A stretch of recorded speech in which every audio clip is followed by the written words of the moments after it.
Any man give his life for Yahweh Shai, Mashiach, and Christ, and fall up under that UPK banner.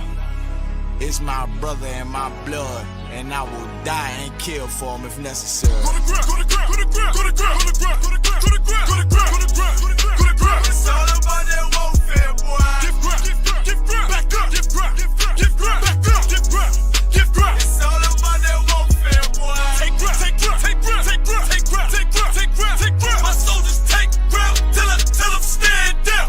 Take ground, take ground, take ground, take ground, take ground, take ground, take ground. My soldiers take ground till them stand down.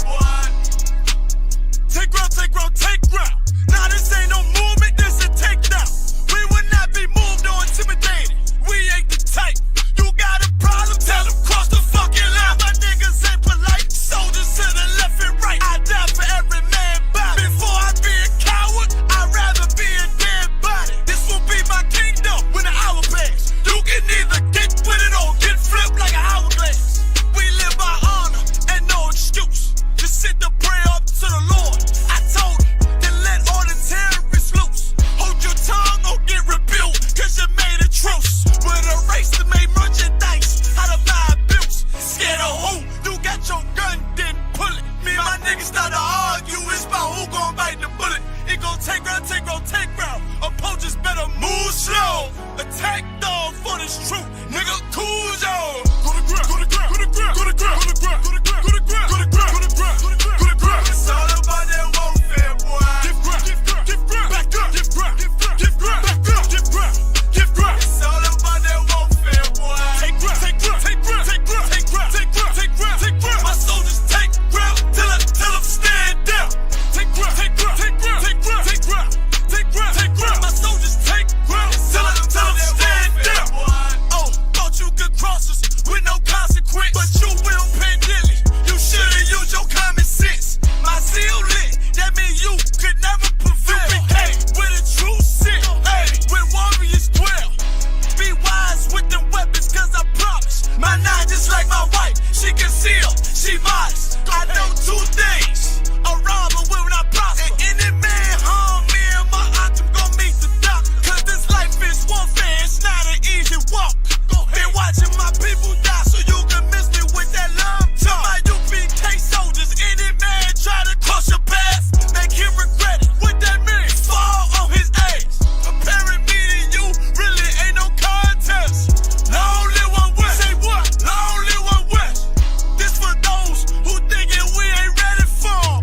Tell them back up. I'm about to drop something heavy for. Go to ground, go to ground, go to ground, go to ground, go to ground, go to ground, go to ground, go to ground, go to ground, go to ground. It's all about that warfare, boy. Give ground, give ground, back up, give ground, give ground, back up, give ground, give ground. It's all about that warfare, boy. Take ground, take ground, take ground, take ground, take ground, take ground, take ground, take ground. My soldiers take ground till them stand down. Take ground, take ground, take ground, take ground, take ground, take ground, take ground. My soldiers take ground till them stand down.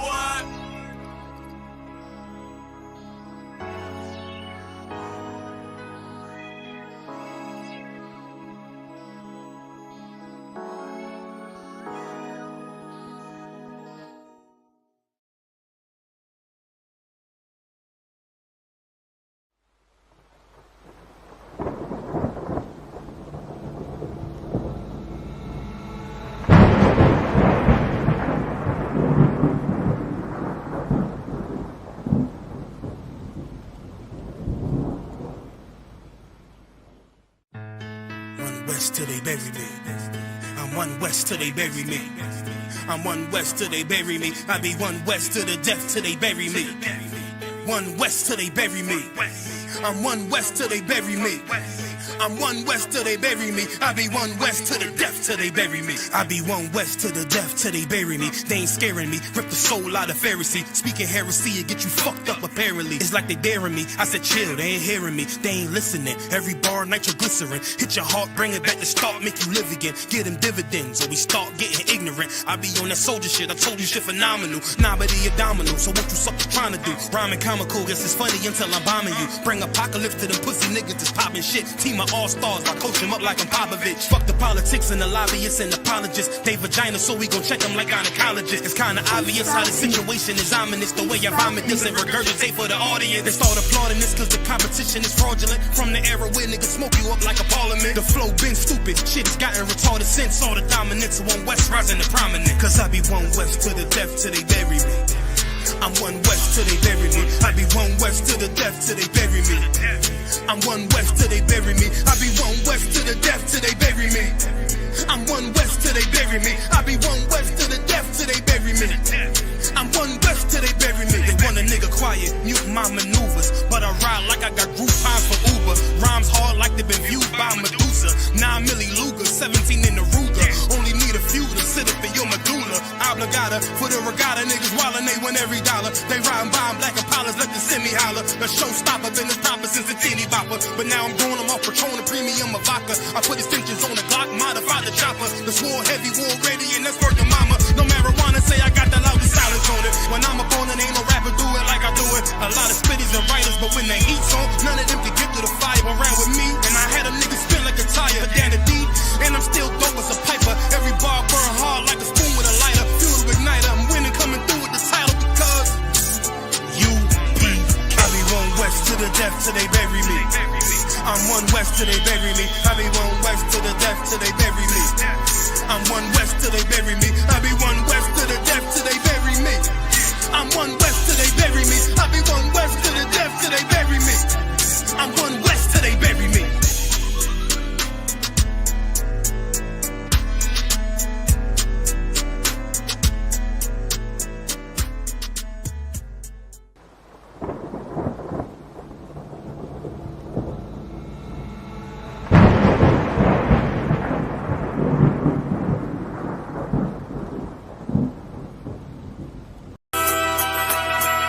Okay.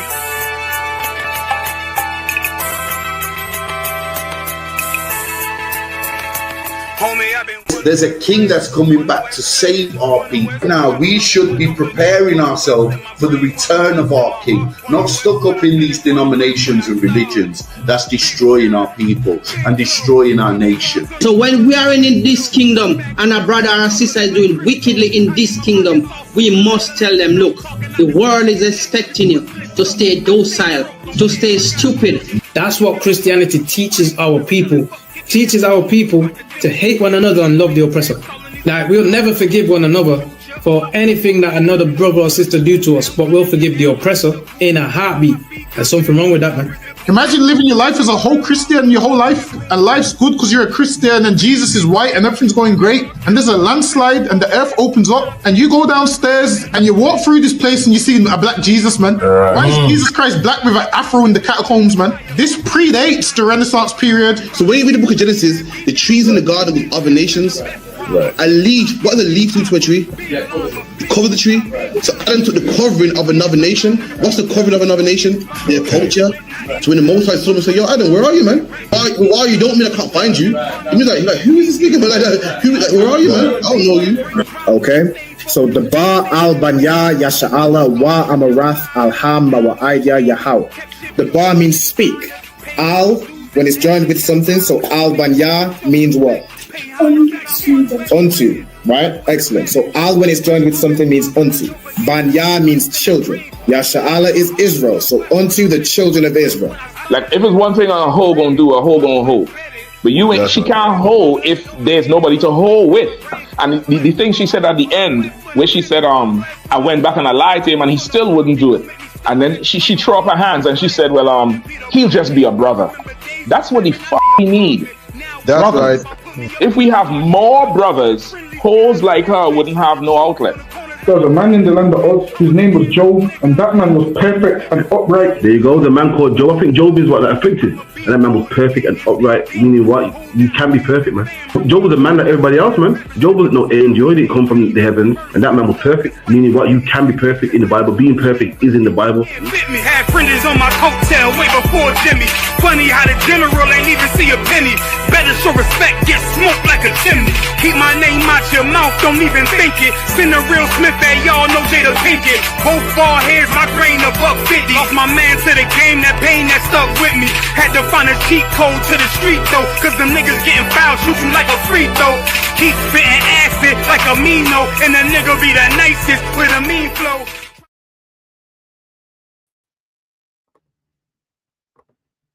Hey, shalom, Israel. Yahweh Bashem Yahushai Barakatham. To all my brothers, Yahweh Shema Anatham Bashem Yahushai. With the ISUPK, started at 1 West 125th Street, Harlem, New York, on the commanding General Yohana.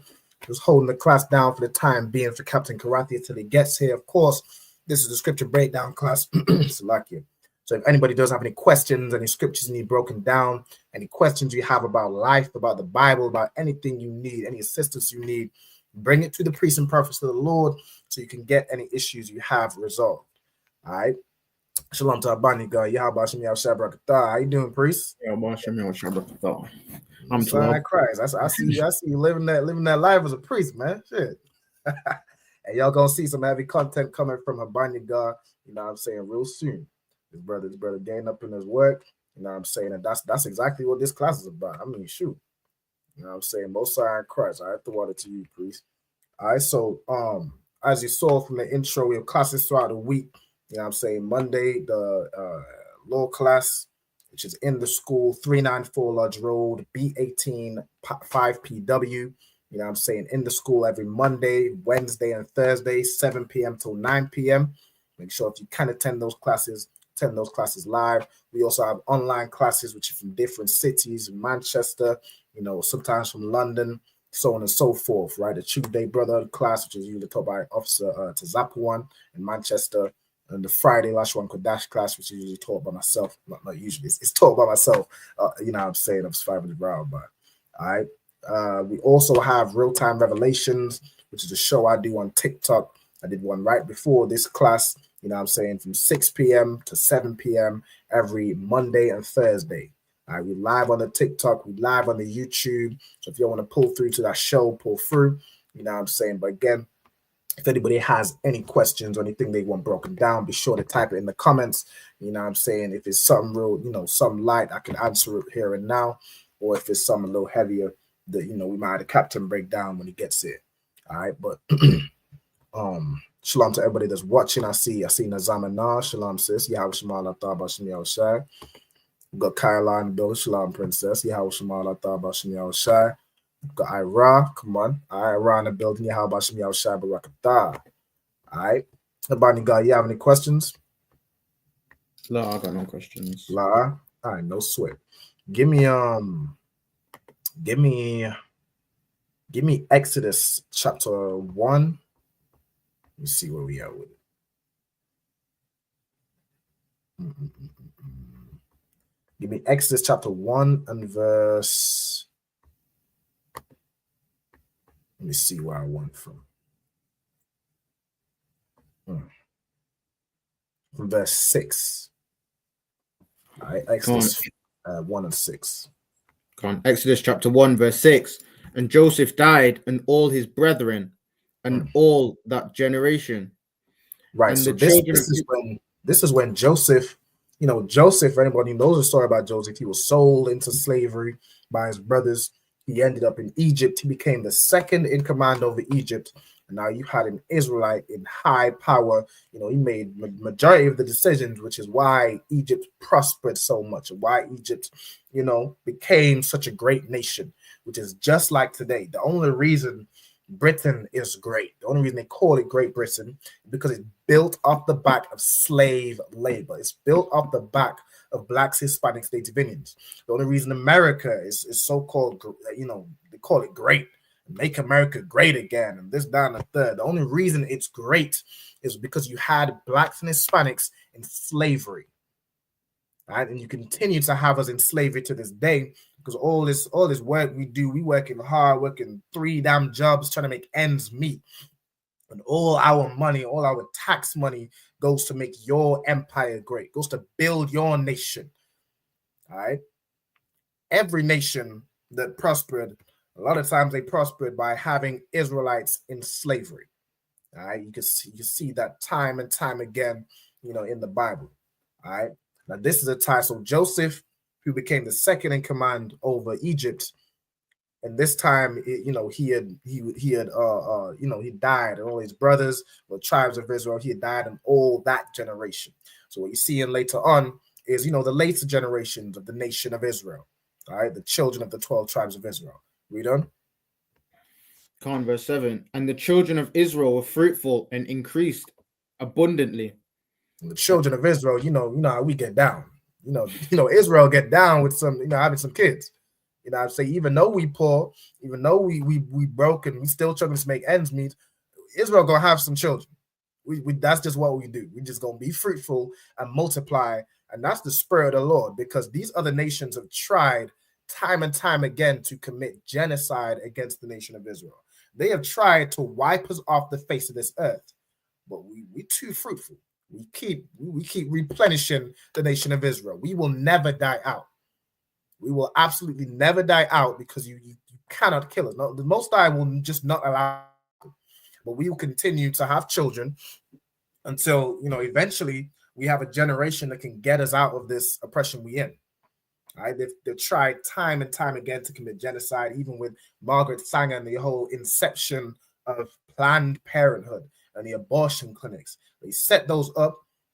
All you have to do is look into it. Margaret Sanger, she believed in eugenics. All right? She believed in ethnic cleansing. She was trying to cleanse America of Black people.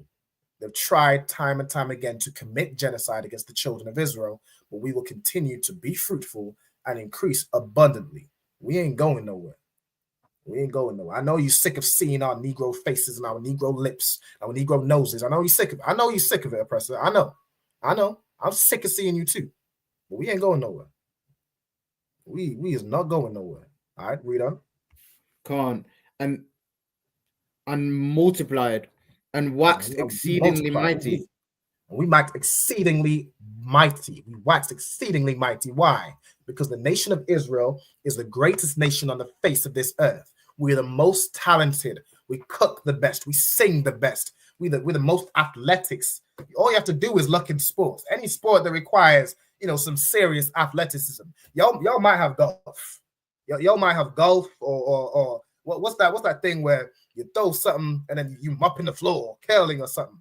You might have golf and curling, but we have anything that's to do with athleticism, basketball, football, American football, anything that requires some, sprinting. Jamaica, good night. You ain't beating Usain Bolt, man. You just ain't beating. We dominate anything that requires any actual athleticism, because we wax exceedingly mighty. It was the same in Egypt. It's the same now. All right. Press it. With that, I pass the class over to Slaki. With that, I pass the class over to Priest and Captain at 10,000, Karathia. All right, let's give out a one. Clap it up.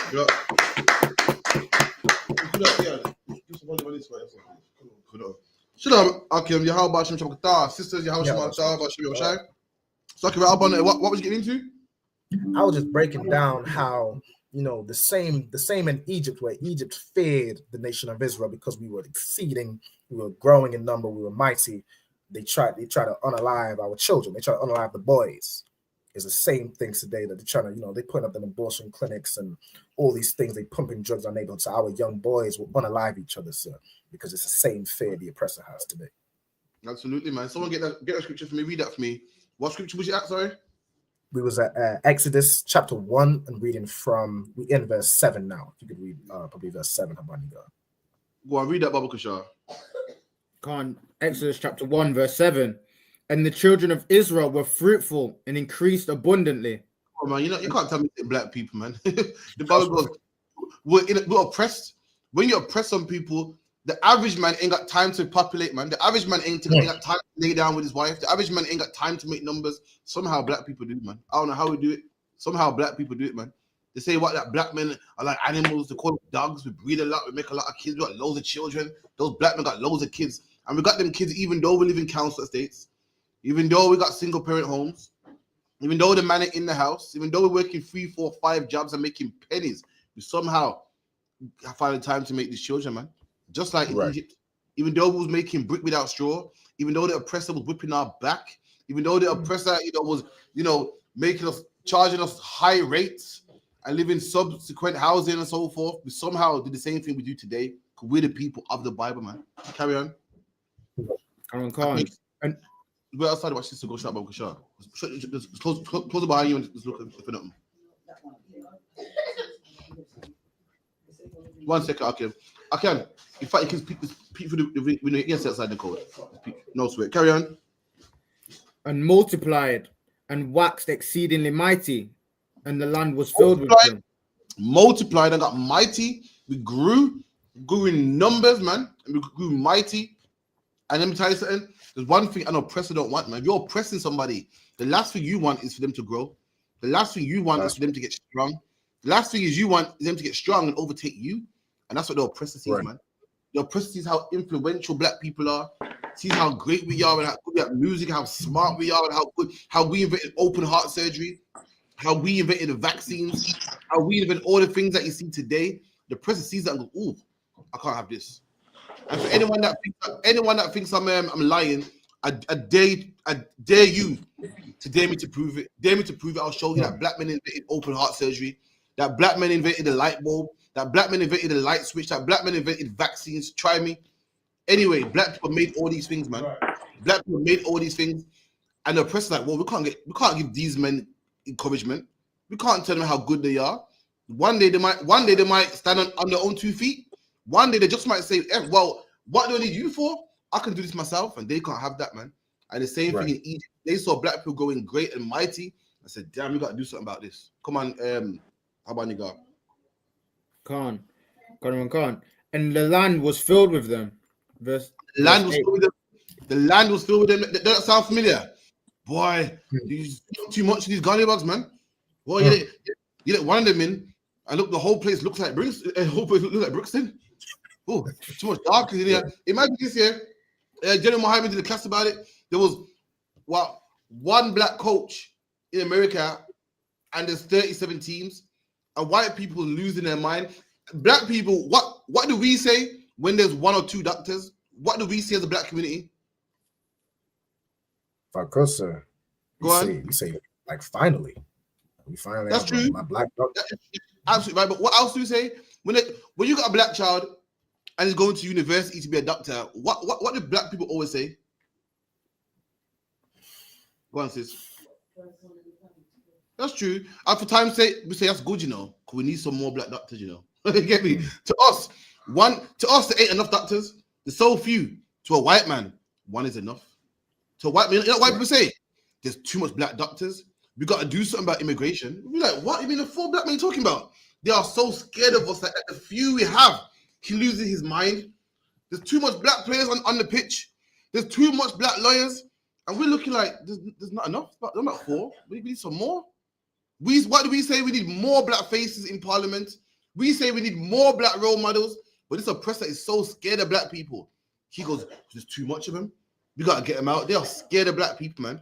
And that's why our young sons get killed by the police. Our young sons get killed by the police, man. Our little boys who are in their teens, man. We look at them as babies, man. We look at them as babies. The policeman sees a big gorilla and has to put a bullet in them, man. We see him as baby. Oh, look how nice he is, man. We cry and we can't get head around it. Oh, man, why would they kill Dejan Reed, man?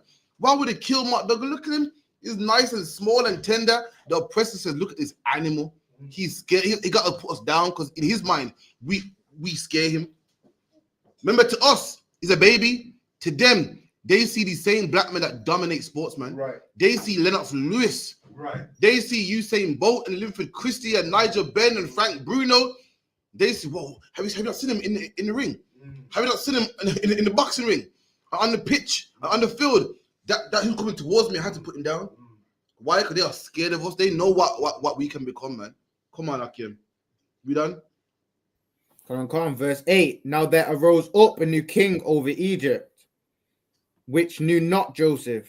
There you go. They came. They said, don't this sound like? What does it sound like to you? Think of England and black people. So black people did good in Egypt, and then over time a new king came, and this king didn't know about Joseph.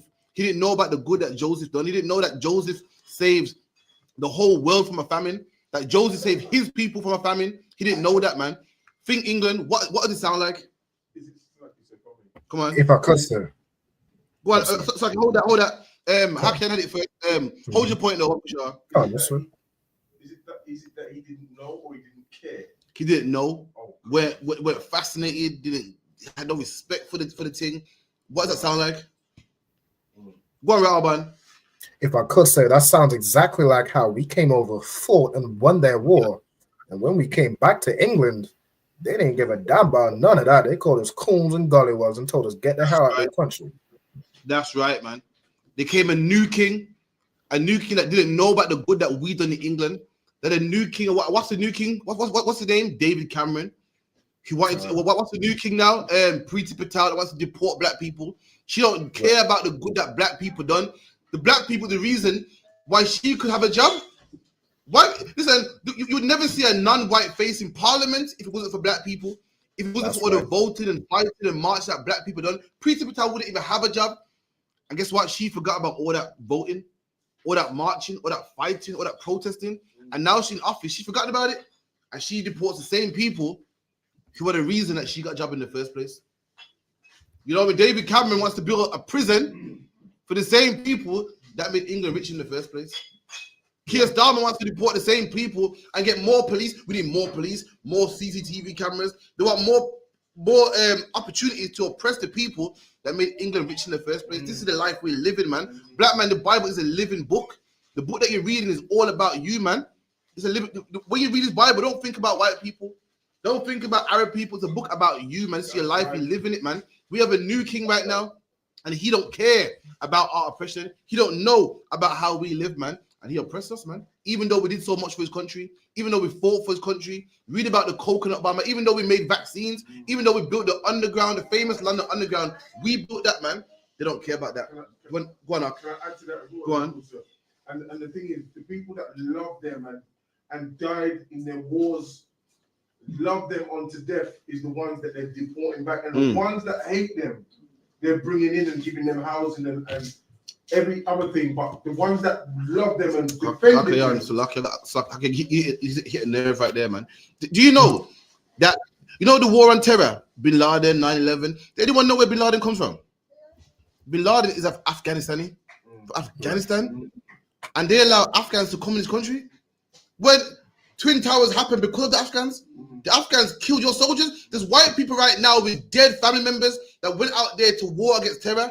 And them Afghans are responsible for the loss of your uncle, for the loss of your nephew. They kill them. England loves them, though.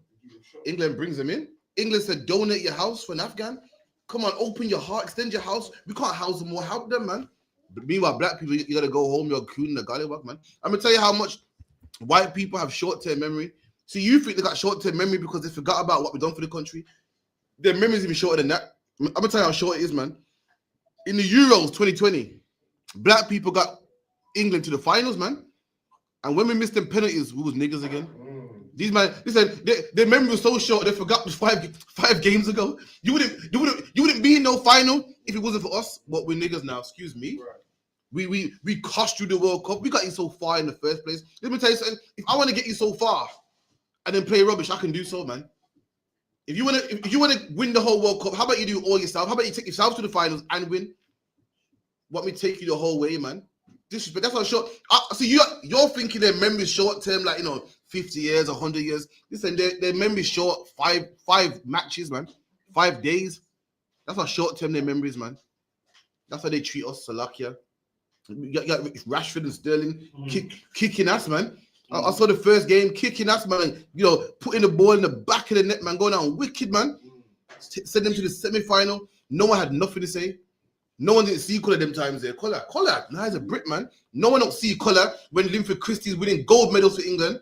No one ain't seeing colour when Lennox Lewis is knocking off heads, man, and getting gold medals for England, man. No one don't see colour then. But then, when it comes to, deportation and we got to get his numbers down, we're the first to go, man.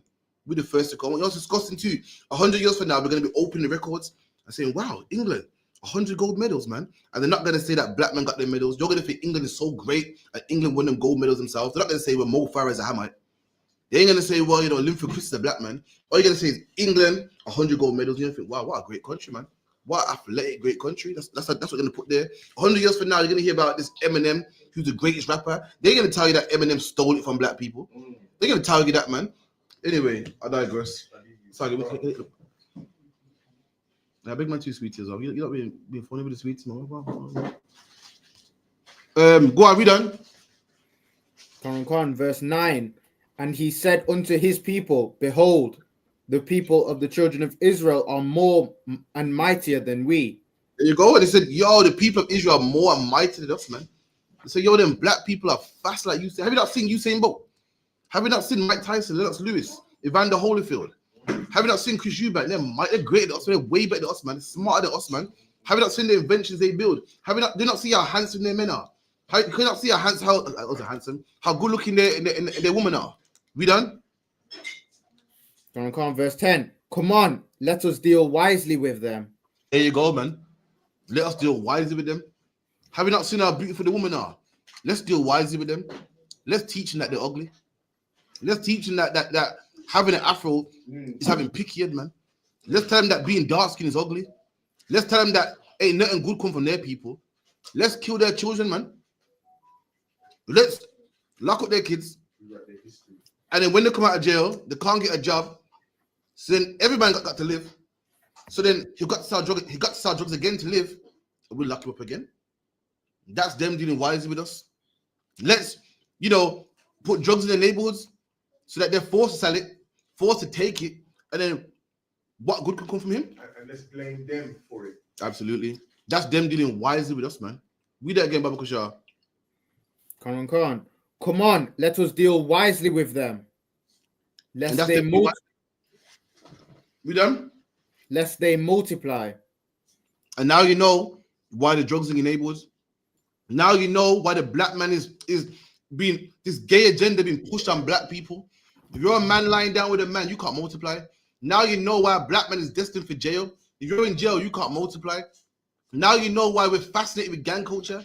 Why, if you're dead, you can't multiply. Now you know why drugs is pushed upon you. Because you're on crack, you can't multiply. They know that you're good. They know how great you are. And the last thing they want is loads of great black people. Last thing they want is an army of great black people. Last thing they want is an army of Usain Bolts, an army of Nigel Benz, an army of the brother that made the vaccine, an army of open heart surgery makers and light bulb makers. That's the last thing they want, man. So let us deal wisely with them, lest they multiply, lest they grow. Let's push homosexuality on them. Let's send them to war. Let them fight for it. Let's go out there and let them fight for the country. In fact, let's tell the black woman that she don't need no man. A woman without a man can't make a baby. Let's tell the woman that the black man ain't nothing. A woman without a man can't procreate. Let's tell the black man to be gay. A man with a man can't make no babies. Let's put rap music and let's pay rappers top dollar, man, and make it influential. Every black man wants to be a rapper, man. So that way we can promote violence. A dead man can't make children. Let's tell him sell drugs. A man on drugs can't make children. It's too busy on drugs. A man in jail can't make babies. A man killing people can't make. A man dead can't make babies. All these things, black man, are pushed upon you so you can't procreate, man. So you can't be the army that they know that you can become. Come on. Abortions, forget about it. Abortions, forget about it, man. Listen, don't have that baby, You're not ready yet, man. You gotta go to college. You're not ready, man. You can't raise a baby on your own. Abort that baby, man. And our women do it. That's them dealing wisely with you, man. Go on. And also, there's a part in the Bible where it says, if these people don't have no sin in their camp, then pass them by, my Lord. But there you go. That's in Judah for what's the other sister in the Bible? It's 2 in the Apocrypha. Judah for Esther. I think it's Judah. It's Judith 5 and verse 10. I actually went through this recently.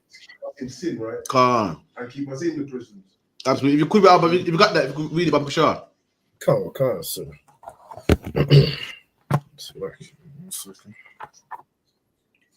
Judith.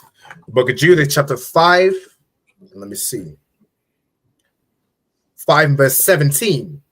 And whilst they sinned not before their God, they prospered, because the God that hateth iniquity was with them. There you go. And the heathens know this, man. There was a time when we was in our land, and the heathen encamped around about us, and they got a wise man. When you go to war, what they call it? Every general got one, man. They'll call like the advisor, and the advisor will say something like, "Yo, listen, the population is so much. They have so much horsemen, so much ships. It's probably best we allow that and fight the Navy. The Navy's weak. You have a advisor on war, tell you how to war. But they had one, and the king asked to advise us. So tell me about these people, man. And this man's running down my history, saying that we came from out of Egypt to become a great nation, and how we beat this country, that country. And he's letting me know, listen, they got a God that's not to be messed with, man. And the only time they lose wars is when they go against their God. When they're with their God, no war can be won. He's letting him know right now. He's letting him know. Come on. And this is where we're at right now. Verse 18. But when they departed from the way which he appointed them, they were destroyed in many battles very There you soon. go. And when we depart from our God, we get destroyed, man. We lose many battles, man.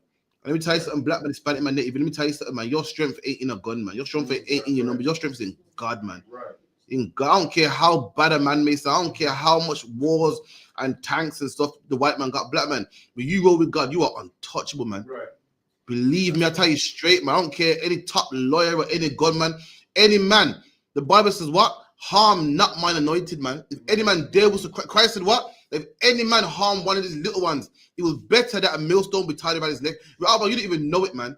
You don't even understand. Any man that crossed you, listen, the Lord can squeeze his heart, man. You don't even know it. You're out there living your life thinking, oh my God, it's a shame, man. It's terrible how they did me. Listen, man, you think it's a shame. It's a shame what happened to them. I'm telling you, I've lived it. I've seen it, man. Any man that harms us, things happen to them. Right. Things happen to them, man. God is our shield and our buckler, man. That King David said. That's right. God protects us, man. I've seen healthy people, healthy as day, man, eat vitamins and everything and get a brain hemorrhage and die, man. And let me tell you something, black man, we don't hope that we stay alive. We make sure we stay alive, man. We serve God, and that is our insurance, man. That's our surety, man. Come on. Count of one kind.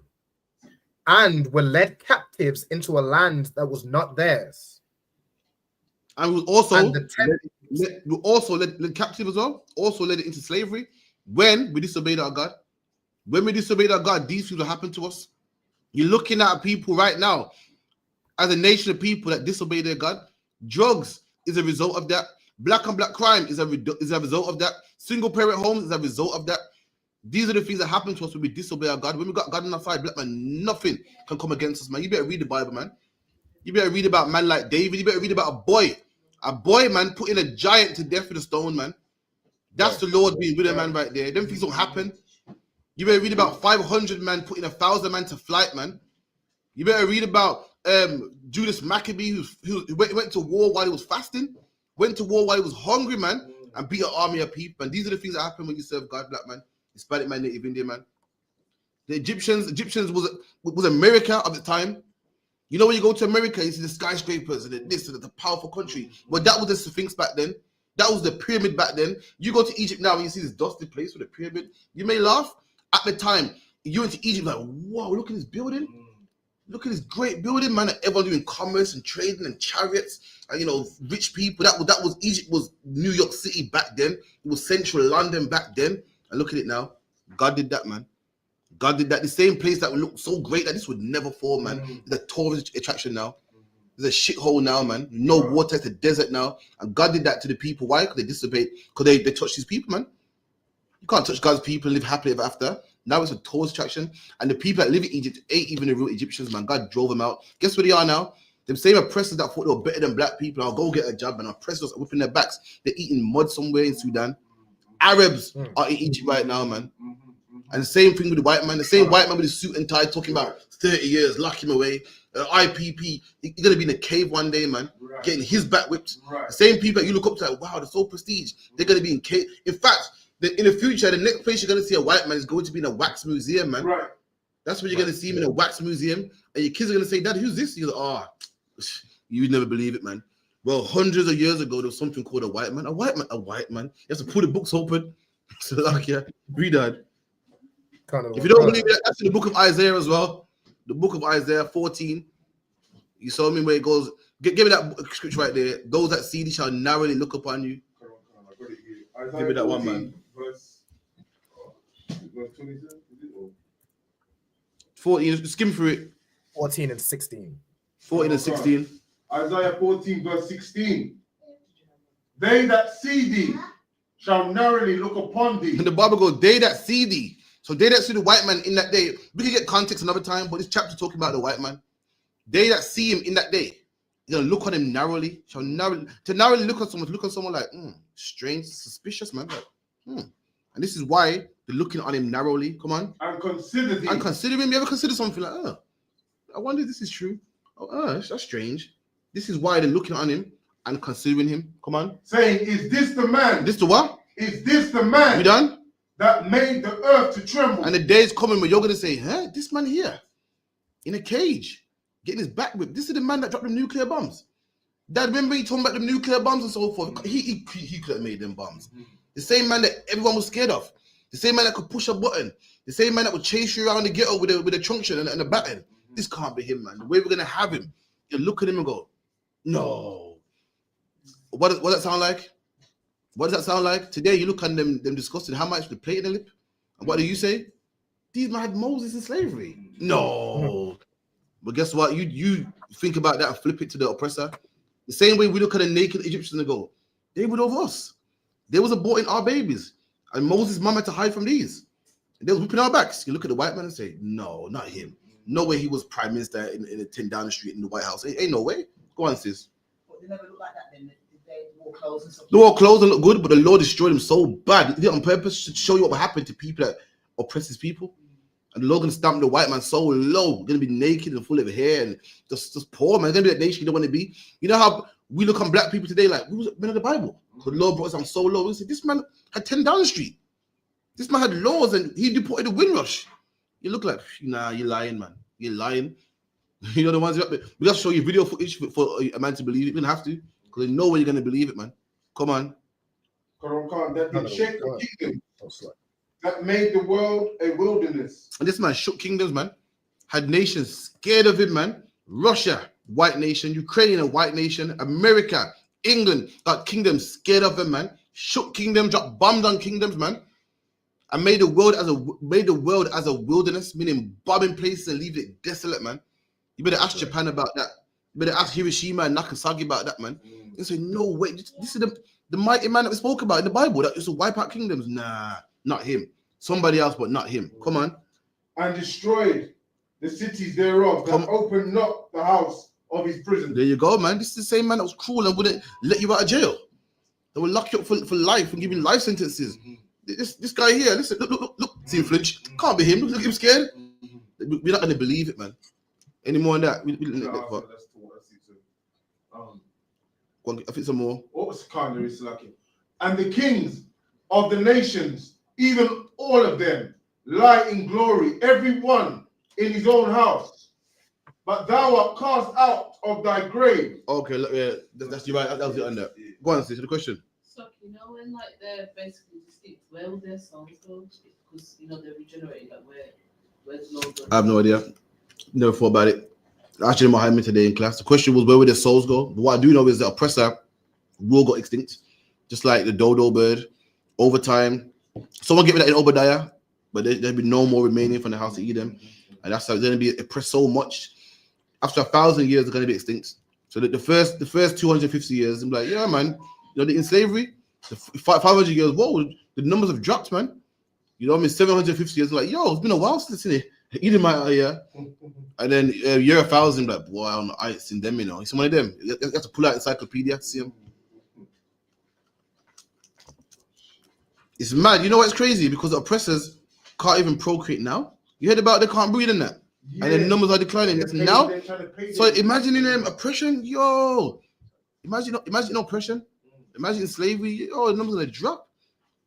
Like I said, the government asked to pay £5,000 or £500 to couples in the UK to recreate.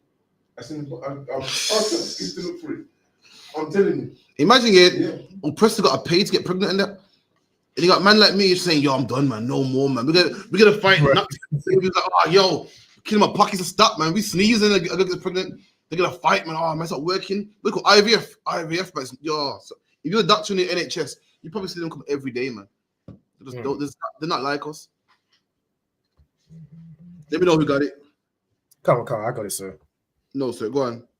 Look at Obadiah chapter 1 and verse 18. And the house of Jacob shall be a fire, and the house of Joseph a flame. There you go. And talk about the two kingdoms. The Bible likes to use like poetic language. Like the Bible might say like Judah will be an arrow and Ephraim will be the bow. You know what I mean? Just let you know that both of them together are dangerous. In this instance, saying that the house of Jacob shall be a flame and the house of Judah a fire. Both of them are things that burn. Come on. And the house of Esau for stubble. And the house of Esau going to be for stubble. Why? Because we're going to burn them, man. Not literally. Right. We're going to rule over them. And, you know, under oppression, they just don't procreate, man. They're going to just get wiped out, bred out, and that's going to be it, man.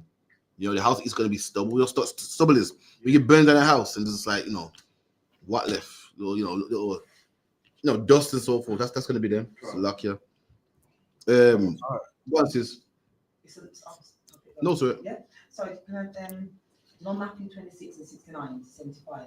It's when Peter denied Christ 3 times. Yeah. I just wanted to know, like, when he done that 3 times, yeah, how did he know that the Most High was still with him? Like, didn't he think it was over for him? Like, how did he know? How did he bounce back from that? You don't with that, because sister asked. Sorry, it's Matthew 26.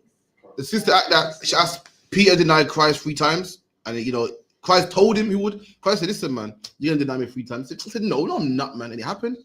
And when it happened, he remembered and he started crying. The question was, how did he know the Lord was still with him at that time? He didn't. But like anyone, what do you do when you make a mistake? Now, for instance, you don't know your fate. You don't know what the Lord's thinking. You don't know if the Lord's done with you or not. But what can you do?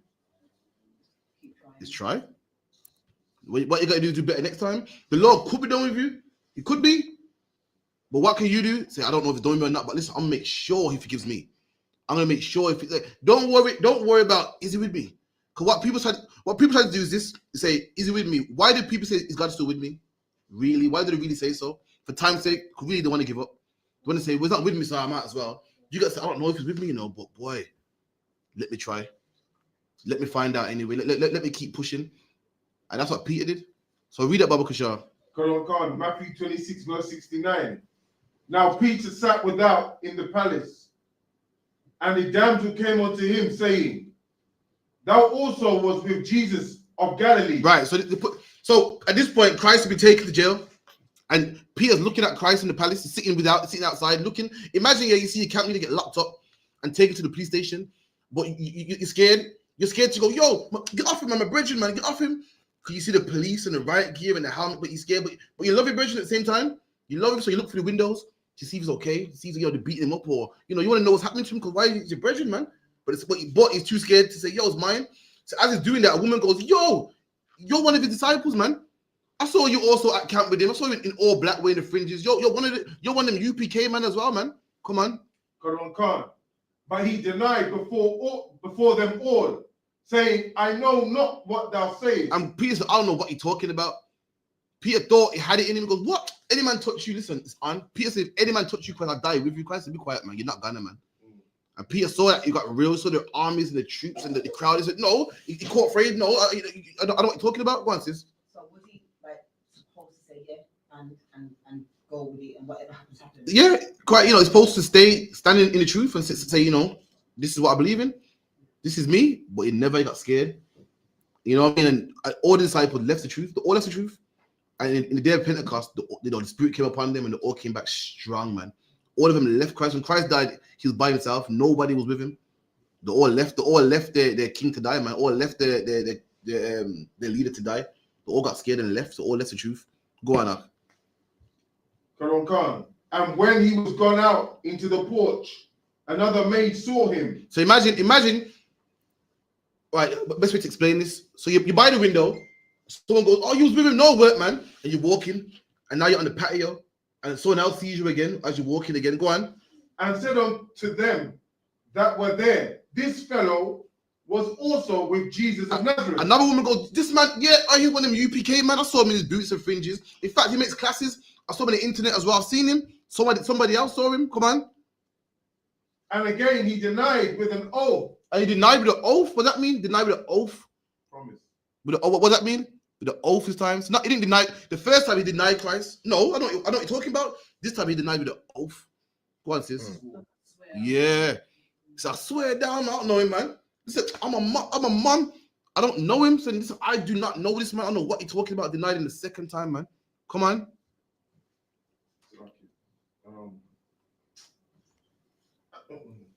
And again, he denied with an oath, I do not know the man. Boy, so I didn't even call him by name, so I don't know the man. So lucky, go on. Come on. And after a while came unto him they that stood by and said to Peter, surely. Now, so remember, Christ locked up. Christ is famous, man. And they finally locked up this Jesus guy. So everyone's looking at it. It's like a big commotion. You know how it is when someone gets shot in your neighborhood? Or you ever looked at your window and seen blue lights?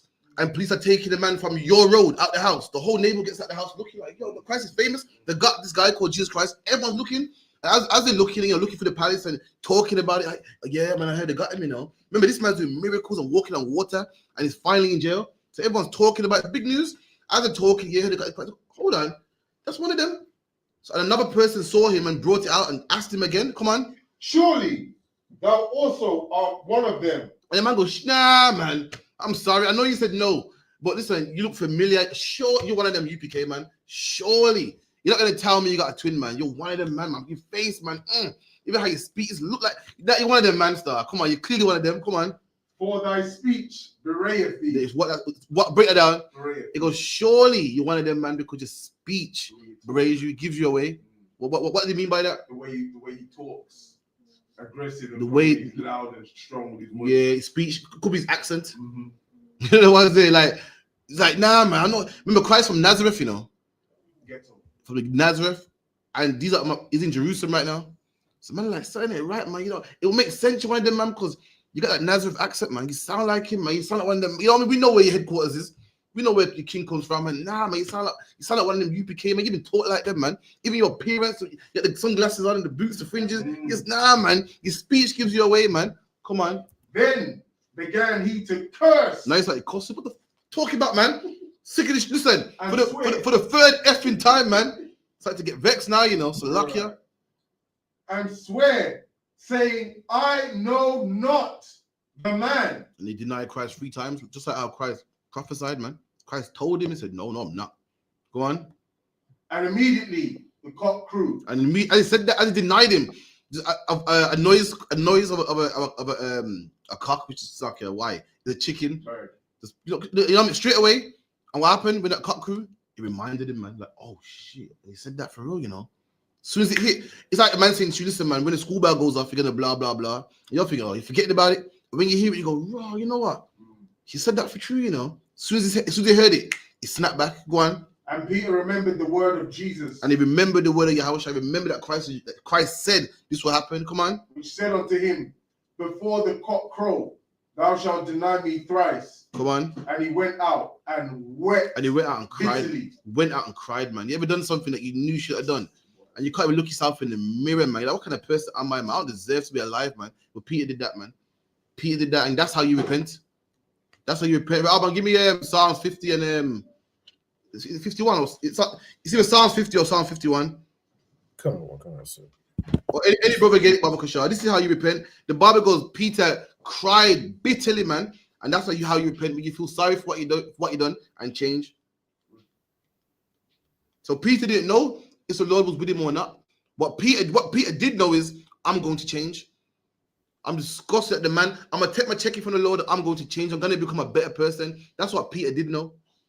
It's like Radar. Can you get that Radar if you could? Psalms 51. Psalms 50 and 1. Psalms 50 and 1. Nah, I believe it's chapter 51, sir. Give me Psalms 50, 51 and 1. It says, blot out my transgressions. That's the one. Psalms 51 and 1. Book of Psalms, chapter 55, verse 1. Have 51. mercy upon... Yeah, read that. Have mercy upon me, O God, according to the loving kindness, according to the multitude. That's the spirit you gotta be if you make a mistake, man. Not talk about, no one's perfect, well, only human. You gotta cry, man, and say, Lord, have mercy on me, man.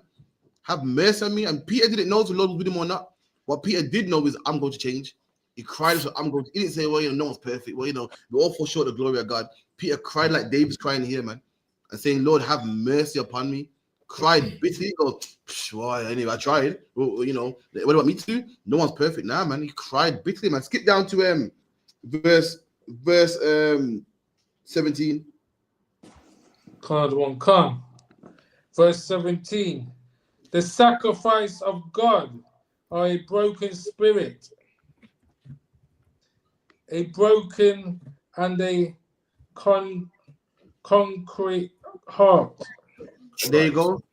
And the sacrifice of God is not a deer, it's not a bullock, it's a broken spirit and a contrite heart. Contrite means to break. That is the sacrifice the Lord takes, man. When you feel sorry for what you've done, when your spirit is broken, when your heart is broken, the Lord accepts that, man. He don't serve, the Lord don't accept, no one's perfect, but you know, I'm gonna go to church, bank a tambourine, and that will keep the Lord happy, man. Let me just give a little donation to the school. Nah, man, the Lord wants you to feel sorry, man. That is a sacrifice that he would accept. A sacrifice is something that dies in the place of you. And the Lord will say, he said about it, you know what? I got to kill him, man. That contrite heart, his tears are enough. The fact he wants to repent, that's good enough. Go on up here. And that's the problem. They think that God love you so much that he won't kill you and destroy you when you do wrong. And that's where they don't respect him, they don't fear him. You know, when they just, you know, continue to sin and not respecting the fact that they've got to be broken to give their heart and change that part of their life and move forward. But I don't think they fear the Most High like that. You know, until something really bad happens. Absolutely, man. And then they start to realize, yeah. And even then, some people get hard times and still think, yeah, you know, bad things that happen to people. Listen, man, I keep saying, it's your life, man. You want to live your life, you know, it's like wearing no seatbelt and saying, yeah, you know, I hope I don't go through the windshield. I hope I don't crash. Listen, we buckle our seatbelt, man, and make sure we don't crash, man. Right. You not serving the Lord and, you know, taking a chance. I'll come school, man. That's fine. I'll come school when I'm ready. I might do this. I might see what your brother's saying. That's fine. And you might not get AIDS. And you might not get cancer. I'll make sure I don't get AIDS. I'll make sure I don't get cancer. You want to might and juggle the thing that's on you. Because you're right. Some brothers smoke weed and don't get cancer for true. Some brothers have sex with all types of women and don't get cancer. You might not. Me on the other hand, I'm gonna make sure, man. You know what I mean? I don't know about them risks. I ain't taking them risks. Go on, sis. You know, if like you do that, like, does he forgive you after that? Like, if you're like, I'm sorry, man. Again, it's all up to the Lord, man. Let me tell you something. King Solomon, no. What's the law for adultery? Death. Now, did King David die? No. He didn't die. The Lord sees fit. The Lord punished him. The Lord sees fit. What you gotta do is make sure you're never in that predicament, man. And if you ever make a mistake, you better fix it, man. You better come back stronger. You better change, man. And the Lord does the punishing part. You got to hope they don't kill you. Don't worry about Izzy and Izzy with me. It's like you just make sure, let me get myself right. And if he still decides to kill you after that, hopefully he has mercy upon you and on your children. Or when you come back, you just fix that. Don't worry. We can't change the mind of the Lord. All we can do is do good and provoke him and make him hopefully have mercy upon us. You can't feel like him. And Peter cried, felt sorry. And guess what? Peter became the head of the school, man. There at Pentecost, when the Spirit came down, who did he come down upon? Peter, man. Peter was in charge, man. Peter sent Paul out there, and Peter started rocking and rolling and doing his best. Peter went the same, man. You read about Acts 2:1. The day of Pentecost, man. Peter stayed, man. It got stronger and stronger and stronger. You know, Peter didn't say, well, you know, the Lord's not with me. Let me just stop, man. Still up, so I'll come to you next. So like, could it be a situation like Peter? Did he get punished for that, like for denying Christ? It's not documented. What you know is Peter knew he was wrong. And who knows what happened to Peter? What we do know is Peter stayed in the truth. And that's how we get the book of Peter today. 2 Peter, 1 Peter. That's how we get the book of Acts and the book of James and John and Peter, because these men, that's why the book of Corinthians. Paul wrote Corinthians, Colossians, and Paul was a man under Peter. That's what we have, because this man made a mistake and said, you know what? I'm gonna keep fighting, man. Let me get a preset for you to show you that. 1 second.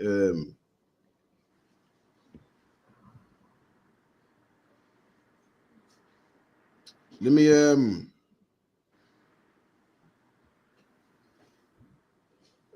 right, give me 2 Samuel 12, 2 Samuel 12 and 16. So this is David. So David had sex with a woman, that had a man, and a baby came from that relationship, and the Lord hit the baby with a stroke, a fever, and David said, I'm gonna fast. That way the Lord will see how sorry I am, and the Lord will save the baby. This is where we're at right now. So read that, Bob. Anybody, Baba Kushar. 2 Samuel 12, verse 16. David therefore besought God. And David pleaded with God, begged God, besought him to beg, come on. For the child. And David fasted and went in and lay all night upon the earth. So David's on the earth from the Lord. Look, I'm sorry, man. Look at me. You don't see me. I'm a king. I should be in a nice cushy bed. I'm on the earth, man. I'm fasting. I'm hungry. I'm doing all this to show you that I'm sorry, man. Come on. And the elders of his house arose and went to him to raise him up from the earth. And the elders like, David, get up, man. He's like, no, man. Because I carry on. But he would not. But David's like, no, man. No, I've done wrong. I want to listen to you. I'm wrong. I'm going to lay on the floor. I'm going to fast. I'm going to show the Lord that I'm sorrowful. Come on. Neither did he eat bread with them. Neither did he eat bread. Come on. And it came to pass on the 7th day that the child died. And the child still died, man. Why? Because the Lord makes the decision. Now, what did David hear that and go, well, forget that. I'm going to load it with me. But clearly, the Lord ain't with him. The Lord killed the child. But David took his punishment, and the Lord was with David today. He died. So the Lord might not this is just a punishment. Because you get punishment, don't mean you're done. Don't mean it with you. This is your punishment. David could say, well, my child dead, so he ain't with me. It's a wrap. Even though the child died, David still served the Lord, still kept Passover, didn't have adultery again, and the Lord was with him, and he won many wars and became strong. I had King Solomon and many other sons. So again, the point I'm making is the decision belongs to the Lord. Don't worry about what you're gonna do, and if that you just keep serving him, even if you plead with him and he says no, you're getting his punishment. Even after the punishment, still push through, man. Don't worry about what's in the Lord's mind. Worry about what's in your mind. Worry about putting them cigarettes down. Worry about putting the weed down, the holes. I'm not worried about. I want the Lord to do this. I want this. You just do your part, man. It's like Hakayan. Yeah, I was telling you what you just said. But yeah, on both of these occasions, these two brothers were broken down to where they bitterly wept, knew they did something wrong, and basically changed their whole life. And the Lord continued to be with them after Absolutely they were broken. So there's the precept that what's the spirit of the Bible that talks about the broken and contrite. Oh, that's what we're reading, right? In fact, let me get so give me 2 Kings 20. Someone give me 2 Kings 20 and 1 about Hezekiah. Then we move on.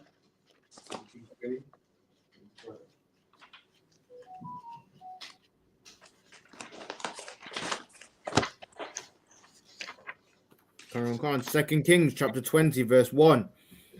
In those days was Hezekiah sick unto death. And the prophet Isaiah the son of Amos came to him and said unto him. So we had a king called Hezekiah, and he was sick unto death. And the prophet Isaiah, the same book of Isaiah, the prophet came to him to give him this message. Come on. And said unto him, thus saith the Lord, set thine house in order. And the prophet goes, set your house in order. You know what that means? Fix up your house, now, right, you will, man. Like, right, you're about to die now, so set your house in order. Right. So say my son gets the PlayStation, the wife gets it set in order because I'm about to kill you right now. Because Hezekiah made a mistake. Salakia, go on. Salakia, go on. Hezekiah made a mistake. Come on.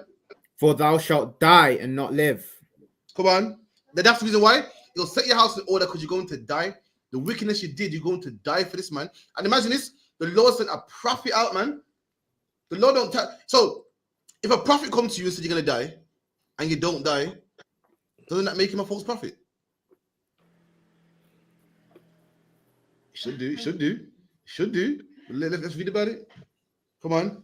Come on, verse 2. Then he turned his face to the wall and prayed unto the Lord, saying, King heard it. Imagine you having a good time, a prophet from God. But nowadays, no one believes. Nowadays, you only believe stuff when it comes from your pastor. But back then, we saw a prophet of God. We believed what he said because we knew he come from God.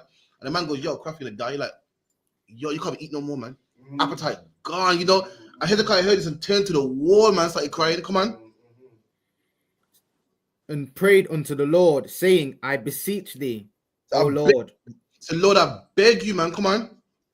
Remember now how I have walked before thee in truth and with a perfect heart. And he goes, Lord, I know I messed up, but remember the days when I was nice. Please forget about what I've done now. But please keep in mind the good things I've done, man.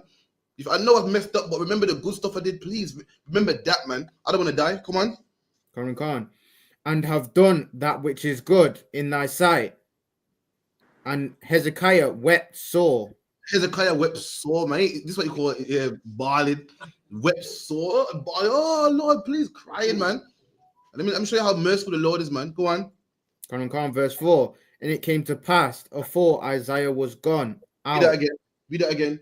And it came to pass, afore Isaiah was gone out. Read that again. And it came to pass, afore Isaiah was gone. This is how merciful the Lord is, man.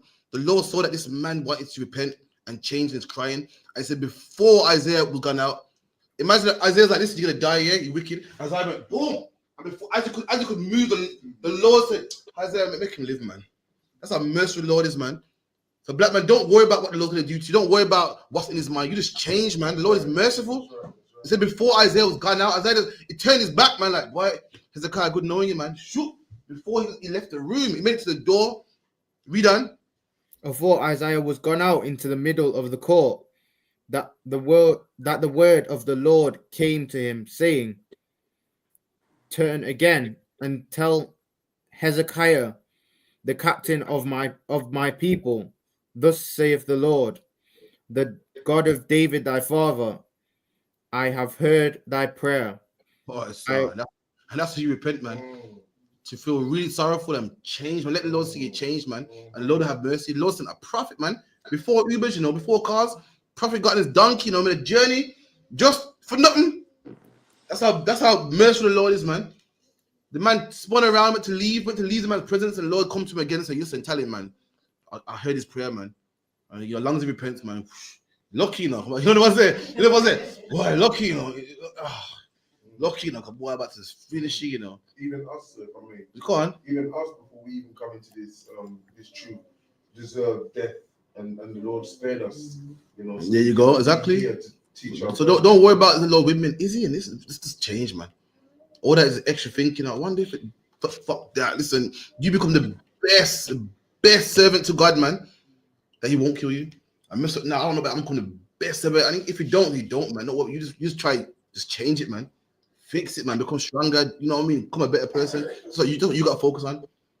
So Peter made a mistake. We don't know if Peter thought that way or not. What we do know is, after that sin, Peter, he wrote 1 Peter, 2 Peter, is the reason for Colossians and for Ephesians. That's what we do know. So good that Christ said, what? I build my church upon you, man. That's what we do know.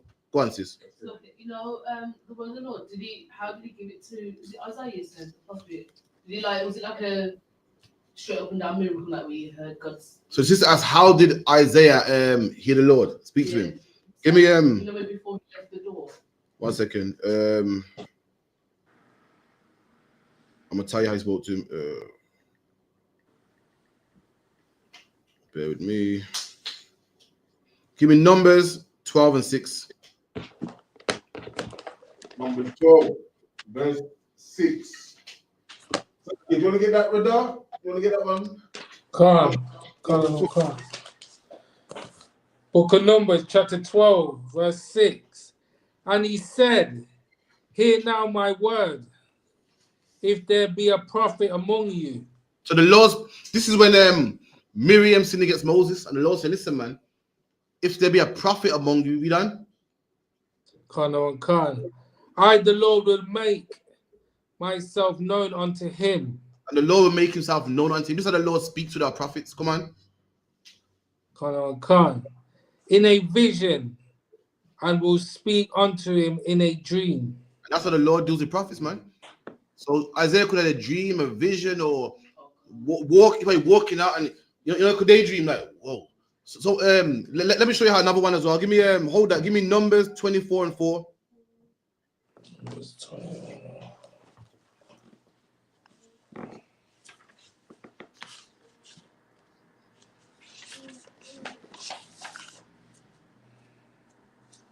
Numbers 24 and 4.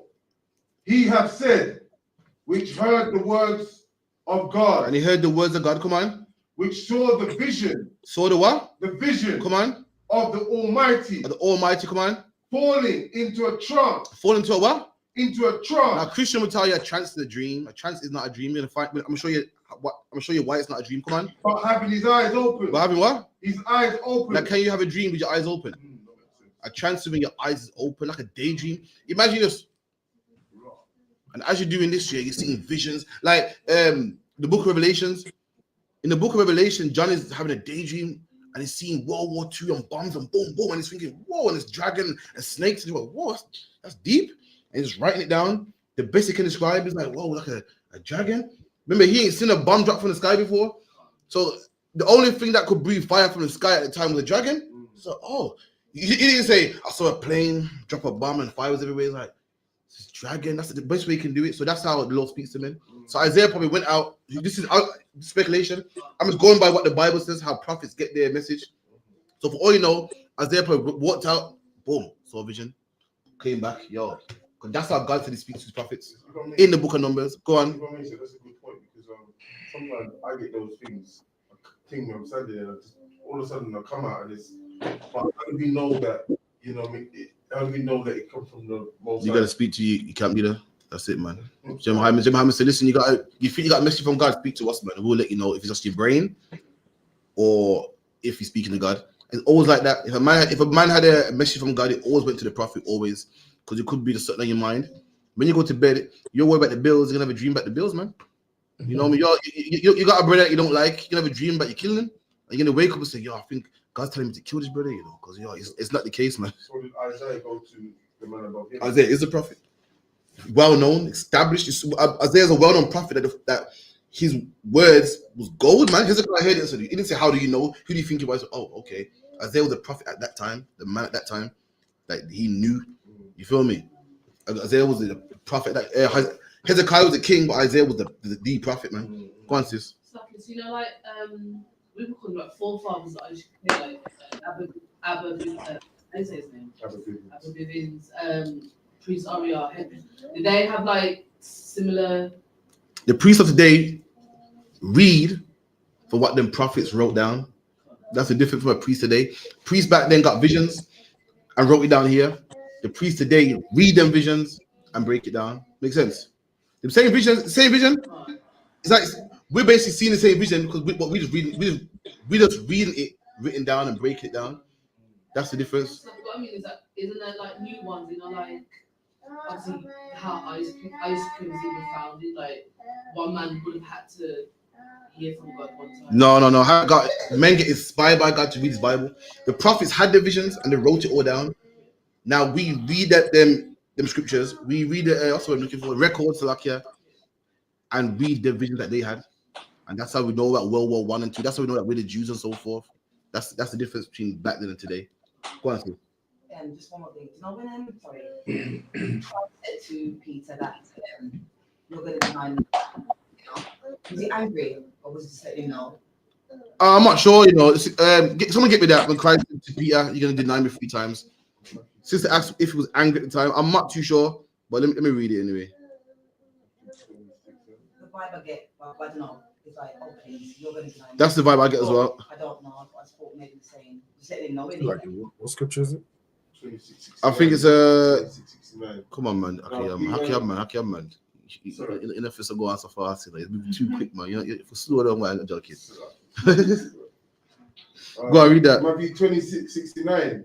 No, give me a verse before when Peter's talking big. What's it called? What? Ralban, what do you kids call it again? When a man's talking big shit, man. Super French. Shit, I don't know. I'm not a young nigga no more, man. The crud.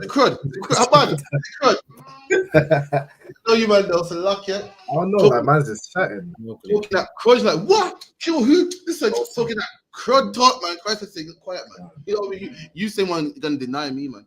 Go on. Go on, read that. Matthew 26, verse 67. Then did they spit in his face. Nah, man, that's not the one, man. 26. Yeah, 26:69. When Peter sat down in the palace. Nah, 26 was it? 20, Matthew 26, about 34, 35. I get 26, 30. Give me 30, probably. 30. And when they had sung a hymn, they went out into the Mount of Olives. Then said Jesus unto them, all ye shall be offended because of me this night. And Christ said, listen, tonight, you man are going to be offended of me. You're going to be offended of what I teach, what I stand for, and you're going to deny me, man. Come on. For it is written, I will smite the shepherd and the sheep of the flock. There you go. In the book of Isaiah, it said what? I will smite the shepherd and the sheep of the flock will scatter. Talking about Yahushua. They killed our king and all his disciples, all his followers, all his flock. Scattered, man. Christ is going to happen. It's written in the Bible. Come on. Shall be scattered abroad. Come on. But after I am risen again, I will go before you in Galilee. There you go. Come on. Peter answered and said unto him, though all men shall be offended because of thee, yet. Listen, man, these men might be, or these men might be offended of you. I hear that. Come on. Yet will I never. And Peter said, I will never leave you, man. You know, talking that crud talk. My brethren, brother, they say, when they kill me, they come kill me. They gotta come for me. They gotta go for me first. Talking that big talk right there, man. Come on. Jesus said unto him, verily, I say unto thee, that this night, before the cock crow, thou shalt deny me thrice. Peter saying, deny me. Nigga, you're gonna deny me 3 times. He said, you're talking about, I will never deny you. Listen, you're gonna deny me 3 times, man. That's how Christ spoke. Christ was sharp with his words. Christ said, Judite, you know what Judites are. You just have cold, like, what? You just deny me once. 3 times you're gonna deny me. That's how it is, man. So Christ kind of stern with his words, just letting Peter know, you will deny me. You're talking about you are gonna deny me. Not just once. You're gonna deny me 3 times before the cock crow. Can he be angry though? Because he's the Alpha and Omega, right? And beginning and the end, he knows Peter's gonna do this. So would he really be angry? No, Christ. When you read about Yahushua, he's not the white man you think about in the church. Christ had some, like, what's the word? I don't want to say white people say it. He did have attitude still. Christ was like, oh, bring it here. I'll do it. Christ did get on his men. Christ did check his men. Remember, he's a general of an army. He weren't soft. So Christ did check his men, did come down on them kind of hard and so forth. He was kind of rough with them sometimes. Love him, brother. Love him to bits. Will feed them everything. But it was a big brother to them. So when you read the Bible, he wasn't like, oh, don't worry, my brother. He did check, man. As the Bible says, he's an austere man. So a lot of times he did, come down him kind of strong. So in this instance, it sounds like he is. It sounds like he's saying one time, Christ told his disciples, nigga, you ain't got no faith, man. They said, oh, give us faith like a mustard. He said, what? You ain't got no faith. So he was strong with them. He wasn't the man you think he is, like in the Christian church. He was strong. Any more questions? It's like I said, I do have a question if I could. Come on. It's a scripture in Isaiah chapter 54 and verse 15. Or verse from 14 to 15. 54 and verse 14 to 15. It's really the 15, but I think the 14 probably gives it the context. Bro, Abban loves to Isaiah me out, Yo. Isaiah dropping them trans scriptures, man. Not trans as in trans. I mean trans to the sea. So why? Go on. Okay, I was like, hold on now. Hold on. So like I said, Isaiah 54 and verse 14. In righteousness shalt thou be established. Thou shalt be far from oppression, for thou shalt not fear, and from terror, for it shall not come near thee. Okay, so what a breakdown. Khan, is this talking about the kingdom of heaven in this stage? Khan, I believe so. Because chapter 1 is talking about us being barren. Barren is a woman that can't have children. Everyone knows a woman's goal in life is have children. I don't care what anyone says. Some people say no, it's go college and blah blah. A woman was made to have children, and there's nothing more than like when your goal is accomplished is what like your goal is accomplished when your goal in life is what you was made for. A lie. And when you do your job, your goal is accomplished. And a woman was made to have children. And when a woman can have children, she's finished, she's complete. I've heard about women that go to college and uni, got money, but got no man, and they had no children, and they envy poor women that got loads of children. A woman was made to do it. It's in her body. She got a womb for a reason. She's a baby making machine for a reason. And any woman that don't have it was barren. She's upset. She's incomplete. It's her life to do such a thing. And the Bible says that we're a barren nation, but we're going to start having kids. It's a metaphor for being on the bottom, but then being on top. For being niggas, cues, and wetbacks, to being royalties. I'm good to other.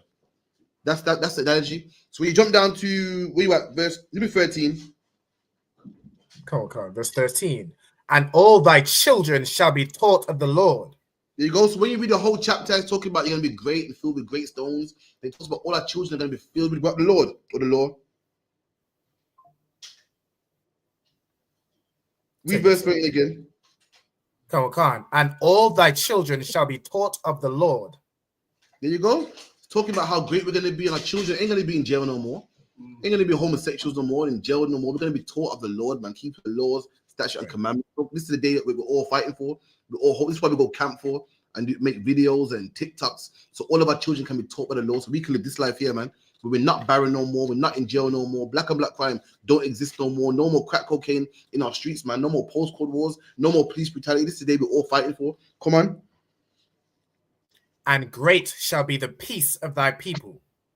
Oh, there you go. Come on. And we're going to be great. We're going to be a great people. We're going to be, the 5% of the country. We ain't going to be the people that, are strain on society. We're going to be great, man. Come on. In righteousness shall thou be established. And we're going to be established in righteousness. You know what it means to establish something, to build something? You ever have an establishment? We're going to be built in righteousness. That's how we're going to be built. The brother called Raspet the other day, family first. I'm not hating, man. He's doing a wonderful job, man. Doing a wonderful job, and he's trying to help black people and fight for black people and ride out and buy black people clothes. That's good. But the Bible goes, we're going to be built on righteousness, man. That's what we're going to be built on. He's doing nothing that wasn't done before. The Black Panthers did the same thing, and where are they now? That's right. The Black Muslims did the same thing, and where are they now? They did food drives too, and clothes drives to help people, but where are they now? We are built in righteousness, man. The brother's doing a good job, man. But what happens when one of his men has sex with another man's woman? What happens when one of the men in that same group that feed black people have an ought with another brother and go kills him or pulls a gun on him? True. We teach righteousness, which is above all that, man. We feed black people too, and we don't have sex with each other's wives. Right. We teach black people too, and we'll never harm our brother, never use our brother. That's the difference. You do physical stuff, which is good, but you ain't change the man up here, man. Right. You ain't say, I won't harm you. You don't have no moral code. You don't have no rules that you live by. Right. Right. What's the, you don't have nothing that says he's right, he's wrong. You got no way to govern yourself. We have that. In righteousness, we are established. In righteousness, we are built. Not in, feeding the poor. And we feed the poor. I mean, our black people, what we build, what we stand on is the laws of God, man. That's how we know his right and his wrong. This is how you this is how you dress. This is how you not dress. This is how you treat a woman. This is how you don't treat a woman. That's what we built on, man. Before anything else, you build on anything else, it will fail, man. And what's the precept on that? Come on, man. This is a Christian one. This is it's a church one. This is.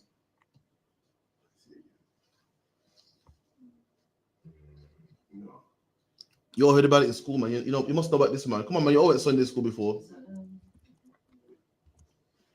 Go on, sis. There you go, man. You got some man trying to build their house up on the sand.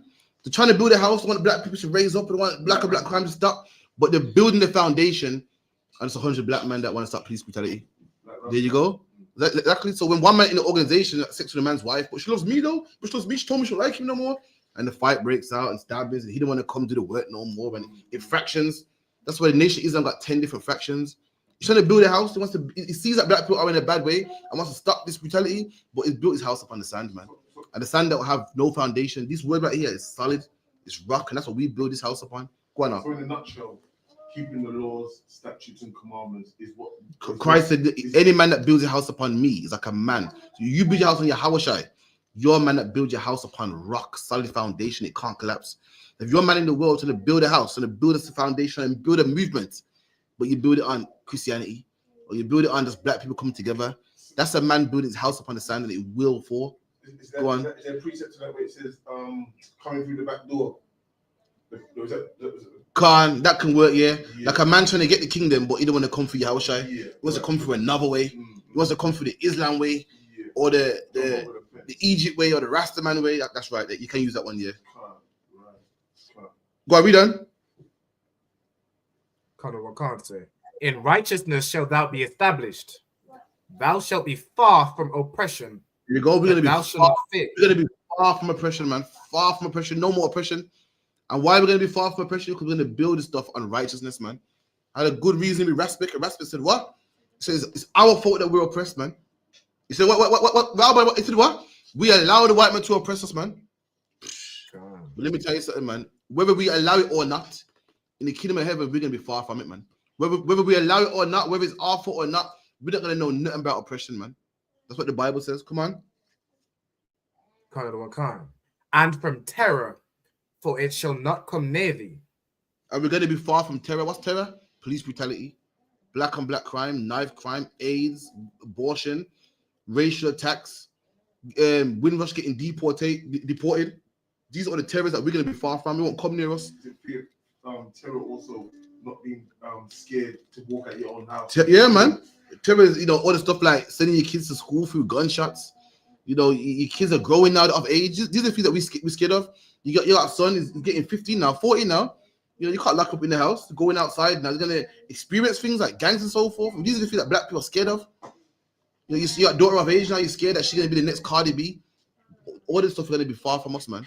It's mad because the things that we worry about, white people don't worry about. Don't tell me we're all equal, man. Let me tell you something. Being a parent's rough. Being a parent, what's the thing you care about as a parent? You worry about your child's first heartbreak. And your child going to school by themselves. And the bullying. Falling over. It's terrible, isn't it? Guess what? As black people, you got to worry about all that and black on black crime. All that and worry about the police killing your son because he's black. You worry about all that and the Indian man gripping up your daughter because she's a black woman. But we got to worry about more than what they. Every parent worries about bullying. Every parent worries about child molestation. Every parent worries about what else? The first heartbreak. And we're gonna worry about that too. And the policeman that wants to kill our children, and the man that and the gangs as well, man. And the white man that wants to deport our children, and the school teacher that wants to treat our kid bad because they're black. We're gonna worry about that too, man. We're the ones that are truly oppressed. Man. Don't tell me everyone goes through the same problems. They don't, man. So luck, yeah. Go on. Behold, they shall surely gather together, but not by me. Go on. Whosoever shall gather together against thee shall fall for thy sake. There you go. Anyone that tries to gather together but against us, they're gonna fall, man. Try to gather together but come on the Islam way or come on the Muslim way, it's going to fall, man. Go on, Kian. Can I share this video about you're talking about our kids dying and getting killed by the police? There's one video on here that always kind of got to me. I would have loved to share with the class if you could. But in America, or in America, yeah, in America. How you gonna share it though? It's just rubber. So hold on to that for now. I don't want to upset everybody. So hold off on that, man. We get the picture, but I don't know. Upset everyone right now. Okay. Go on, Alban. Calm. If I could, on verse 15, right, where it says they should surely gather together, is this part also referring to the kingdom? Because I know in another part of Isaiah it says, no nation will learn war anymore. They'll beat their swords into plowshares. Is that referring to like we trying to get the kingdom, or we coming out of this oppression? They're trying to gather against us and gather together, but it won't succeed, or is it something else? Like I'm trying to get the talking about us. It's talking about us gathering together, but not in the name of the Lord, thinking that we can do this ourselves. And the precept for this is in Isaiah, where it talks about we're in the wilderness. The Lord going to put us in the wilderness to train. And the Lord said, I will cast out the rebels among you. Meaning, even though we're in the wilderness, even though we're coming to the Lord, there's going to be some amongst us that are going to say, nah, I'm going to do it my way. Nah, I'm going to do it the purple way. I'm going to do it the GLCC way. And the Lord's going to kill them in the wilderness. This is the wilderness. This is us getting ready for the kingdom. Right now. No. We're going to go in the wilderness, away from BBC and away from Hollywood and all the distractions. And the Lord's going to plead with us and train us up in the wilderness. And the Bible goes, what? I will purge out the rebels among you. Meaning, even there going to be some rebels amongst us. There's going to be some men talking about, you're saying, but I'm doing the Christian way, man. T.D. Jakes said this. The Lord said, going to purge him out before us, man. You're going to see them dead in front of us, man. And you're going to say, yo, I want to be these men here, man. I saw what happened to them Christians. I saw what happened to the man talking about Yahweh being Yahweh. I saw the man talking about, the purple. Listen, man. This is what the Lord's talking about, Rabban, right here. Even though we're gathering together and building our kingdom, we're going to be brothers. They're going to gather, but not amongst us. And the Lord's going to purge them out so everyone can know. Feel me? Come. Any more on that? So you're saying, so when it says they shall surely gather together, that's referring to like different, I guess, different groups. So we're gonna go into the wilderness. So, so does that mean the Lord build the kingdom, and we're gonna be built on righteousness, but there's some amongst us that want to gather together. There's some amongst us that want to gather together, but not the proper way. Like the priest of Hakian bought was good as well. But a man wants to get the kingdom, but another way. It was to creep through the window or not come through the door, which is Yahushai. Right. Fake Israelites that they come so far, but they ain't got the whole thing, man. They know the Jews are black, but they ain't got the whole thing. Talking about them, and Lord said they're gonna fall for your sakes. And the precept for that is our Persian rebels among you. You can quote that. If you quote that, you'll get the precept. Go on, sis. Go on, no sweat. Go on. I want to ask, like it's unlawful to lie with all that. Go on. But it's not lawful. Is it okay to lie like to heathens? Like as in like your manager say you want the day off to go Passover, you want the week off. Would that be okay? All right, in the Bible, it's a sin to lie. The Bible goes lie not to one to another. But there's instances in the Bible where Rachel lied to Esau, and she will let the sin be upon me. There's instances in the Bible where man had to do what they had to do, and they said, "What?" It said, "Let the sin be upon me." Like, I'll take it. Like it made sense. Like a man had to do it. So there be instances like that. But again, to lie is wrong. But the instances like, for instance, you got to get a day off slave because of a feast day or something. You know what I mean? Then so lucky, man. Let the sin be upon me, man. I'll take it for you. Is it sin though? It's sin, but I'll take it for you, man. Your boss saying no, you ain't get the Passover on. You get the Passover off, and you gotta say, well, I'm ill. Listen, let the sin be upon me. I do what Leah did to Esau. She go, listen, son, you got his blessing. He said, what? But my dad finds out, he will curse me. She go, let the sin be upon me. She said, you know what? For the greater good, I'll take it, man. If anyone out there needs a Passover off, and they got lied to the employer, I'll take that sin for you, man. I'll take the beating for you, as long as you get it off, man. Go on, sis. Like I'm not sure if you know the Bible when and David asked for food from one man called Balal, isn't it? Said no, and the wife got behind his back and gave him. Is that lawful? Yeah, that what they're doing wrong? For good, to save his life. Yeah. She said, yeah, I'll take that beating. Save his life for, I don't want my husband dead, so I have to go behind his back. That's the thing. That's not a man's lying because he's wicked and I'm a lie. You give me £50. You had £10 change left, and maybe it's 40. She did it for the right reason, and for a reason like that, listen, man, I'll take it, man. For a reason like that, listen, I'll take it for you. So lucky, I'll take. I just let me know. I'll take it for you, man. Go on, sis. Lucky. Could it be counted as still a lie? Like, if you have it, not saying do it for the great good, but like if it's a lie, nonetheless. It's a lie, nonetheless. I'm not taking it back. It's a lie, but we see why a man does it, man. You see why a man gotta be slick with it and gotta do what he gotta do, because when it's something you want. Listen, let me tell you something. We got the BBC, man. Oh God, so lucky, man. We did what we had to do. So lucky, man. We're gonna come 2 man strong, come 10 man strong. Yeah, we're gonna record. We're recording. We gotta do what we got to do. As long as blacks and whites hear our word, how can we be wrong? How can we be wrong? Listen, we're doing this whole thing so black people can hear our word, man. We didn't say what we're gonna do, but we didn't do it because it made us rich or it gave us money. We did it so our people can hear this, man. So lucky for that, we'll take it. We'll take it, man. We'll take the sin. Let it be upon us. We gotta do what we gotta do, man. And likewise, Jacob, the blessing was his. The blessing belonged to his, and Esau was gonna steal his blessing. Esau about to take his blessing, man, and he went out in the field to go get the venison. This blessing was in motion. And his mom said, shit, I gotta do something quick. And she cooked that deer up quick and told him to put fur on his hands because she could let him get it because this was promised to him. His mom told him, the elder shall serve the younger. And she said, I'll take it, man. Likewise, you gotta go to Passover. Shit, I'll take it, man. Go on, sis. Sorry. Okay, yeah, one more thing. Do you ever overcome demons? Or is it basically forever you fight different ones? If that makes sense. Or right. We ever overcome it, or is that life is just that's how life is? You just fighting to the day you die. But you never overcome demons. Like you never say, "Oh, I don't get no urges. I don't get no problems." You make sense?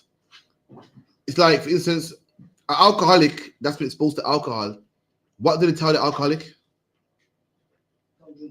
There you go. Alcoholic don't say, "I'll beat alcohol. I can drink now." Now we in the truth. Before we came in the truth, I've been exposed to some demons. Maybe in the kingdom it'd be easier, but right now we've been exposed to some demons, some pornography, some weed, some this, some that. And likewise, we got to keep battling, man. Now, what I would say is over time, battling them becomes easier. You get used to it. You know what to stay away from, but it's always there, man. Like going to the gym. You start off slow, and before you know it, you're big now. You can lift more weights and heavy weights. Start beating this demon. Now you're like, oh, I ain't fought that in years, man. But it's always there, man. You know what it feels like to do it. It's been open to you. Know how good it feels, man. You're never gonna say, well, we don't taste good no more. It's disgusting. Oh, nah, man. It always will taste good. It's there. You're gonna better. Now, what I would say is you become better at it the more you fight it, and it becomes something like, I can fight that. But it's always there. If that makes sense. So what's the precept? The Garden of Eden, wasn't it? Where they took the fruit, which is disobedience, right? No. What you want is Luke 4 and 13. With Yahushua. Luke 4 and 13. Yeah, Christian may cut like, yeah, I beat that. I don't go back. Nah. You know what? It will get easier though. You can even teach our brothers how to beat it as well. But the experience is always there, and you might not struggle with it like before. You're like, oh, that's nothing, man. But it's there. The fact you know how it feels like, it's in your mind somewhere. But you can beat it, man. It's not a problem, man. You got your brothers too that can help you. Give me Luke 4 and 13. This is this precept when Yahushua fought Satan. He fought the voice in his mind, telling him to kill himself, telling him to turn stones to bread and break his fast. And this is what happened when he beat Satan. Come on. Come on. Luke chapter 4, verse 13. And when the devil had ended all the temptation, he departed. So the devil ended all his temptation. Like what you get the weed, the cigarette, chat back to my husband, let me burn his clothes. All the temptations come to you, and Christ fought them. And after a while, Satan will say, oh, you know what? It's not working, man. He will make an end of them temptations, which we read in here with Christ. Come on. He departed from him for a season. When? He departed from him for a season.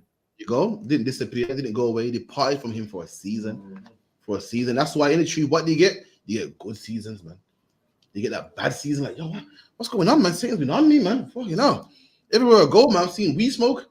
I go to the bus stop, man, smoking weed, reminding me how good it is, and people are offering me weed. You get good seasons where you're good, and I'm done with that. You get a season where it's coming down on you, raining down on you. You're thinking, whoa, this is rough. Now, what do? Like I said earlier, keep fighting, man. Keep fighting, man. And again, what will happen when you keep fighting that weed demon or that lust demon?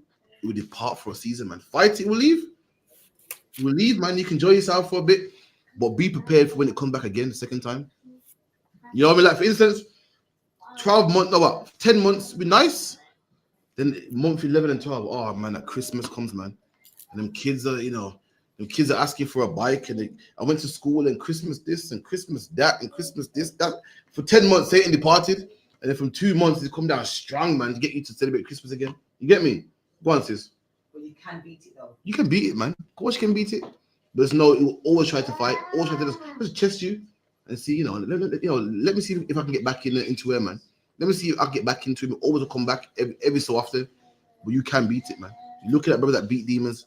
Come on. Like you said, it says afterwards, and Jesus returned in the power of the Spirit into Galilee. Is that because the demons left him? Left him, man. It was in fact, read it. Oh shit, we haven't got 5 minutes left here to wrap up. You got to start the council, but go back a couple of verses. There's a part there where it goes, the angels minister unto him.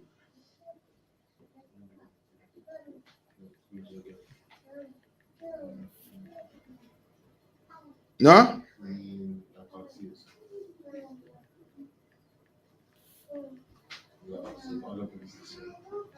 Give me it is 1 second. Matthew 4:11. Yeah, give me about 4 and 10. It's the same story, but written by Matthew. Matthew 4, verse 10. Then saith Jesus unto him, get thee hence, Satan. There you go. So Christ is being tempted by Satan, and Christ's like, get me behind me, Satan. That's what you gotta be. You gotta fight yourself. Let me tell you something, black man. Don't feel guilty when something evil pops in your mind. It's not you. But you can't control what comes to your mind. What you can control is what you do. Don't feel wrong. Satan will make you get pissed with Hakian and say, fucking hate Hakian, man. And you go, oh my God, I'm so evil. I can't believe I thought that. I can't believe I thought that. Don't worry about that. That's your mind, your flesh. Your flesh is evil. It's wicked. The feel that come in your mind is disgusting. What you got to do is say, shut up, man. Hakian's my brother, man. Check yourself, man. Say, shut up, man. About fuck Hakian. Yo, my brother. Same as say, kill Hakian, man. That's your flesh. Don't feel guilty like, oh my God, I'm wicked. Oh, you know what, Lord, just forget about me, man. Your flesh thinks crazy. Your flesh, it's the same flesh your flesh will see a married woman and get turned on. Your flesh is wicked. It's like a dog. A dog just wants food, man. Wants to play all day. You gotta check your flesh and say, no, she's married. Turn away from her, man. Don't do it. Don't eat that. Your flesh will see pork and go, whoa, I'm hungry. That bacon looks good, man. That's your flesh. Don't worry about your flesh, man. Your spirit is what matters. Your spirit goes, I don't care. I'm hungry. It's delicious, but I'm not gonna eat that. Worry about that. And Christ's flesh was saying sin, sin, sin, but his mind said, get behind me, Satan. Christ is checking himself, checking the devil that wants him to do the wicked stuff. So is he talking out in the open? No, Christians say, get behind me, Satan. Now he's saying he knows Satan's attacking him. He's like, I ain't listen to that. Satan will say, don't go class today, man. Them brothers are wicked. And you'll say, Satan, shut up, man. I'm going class. That's just your mind speaking to you, being silly, man. Your mom will say, your wife's a bitch, man. There's nothing wrong yet. You gotta say, stop that, man. You feel me? Oh, so this is Christ just checking himself. They're checking Satan that's telling him to do certain stuff that he don't want to do. Saying, Satan, get behind me. Like, So he's not saying. Christians make out like Christ is speaking to Satan. Satan, get behind me. He's not saying that. He's saying the thoughts in his mind is like blanking him. Like, oh, get behind me, man. I'm not thinking that. His mind saying Hakians is a horrible person. You know, like blank it out. You gotta fight yourself in the physical. Anyway, get that off. You get them thoughts. Sometimes your brother's annoying, man. Your brother's this, man. Your sister's this. Your sister, you know, whatever. I didn't hear that. Anyway, you gotta block it, physically fight it, man. The Bible says what? What the Bible says about looking at a woman that's married. So what you gotta do when you see a woman that looks good but she's married? What you gotta do physically? Turn your head, man. Your body says she's nice looking. Anyone with a brain says she's good looking. You be lying. Oh, she's ugly, man. You be lying. You gotta say, I didn't see her. You know what I mean? Hakian's a horrible person. No, he's not. You know, nothing to me. Nothing wrong. You know, because Satan will say the look of him will piss you off. The look of him, how he looks, he'll say, no, there's nothing wrong. According to the law, he took my wife. He ain't said nothing wrong to me. I'm tripping. Fight yourself, man. That's what you got to do. Come on. For it is written, thou shalt worship the Lord thy God, and him only shalt thou serve. There you go. Come on, keep reading. So Satan told him to bow down to another God, to serve another religion. He goes, nope, I'm not doing that. Come on. Then Jesus said, get thee hence, Satan, for it is written, thou shalt worship the Lord thy God, and him only shalt thou serve. Then the devil leaveth him, and behold, angels came and ministered unto him. Break it down. So now Christians make out like Satan left him and angels came flying down to him. What does it mean? Devil left him, then angels came and ministered unto him. And spoke to him. Break it down for me. Someone outside, Hakian, check the door for me, Baba Kushar. No. Oh, the food. Oh, yeah. I can get that, Baba Kushar. Rabban Habaniga, what does it mean that angels came and ministered unto him?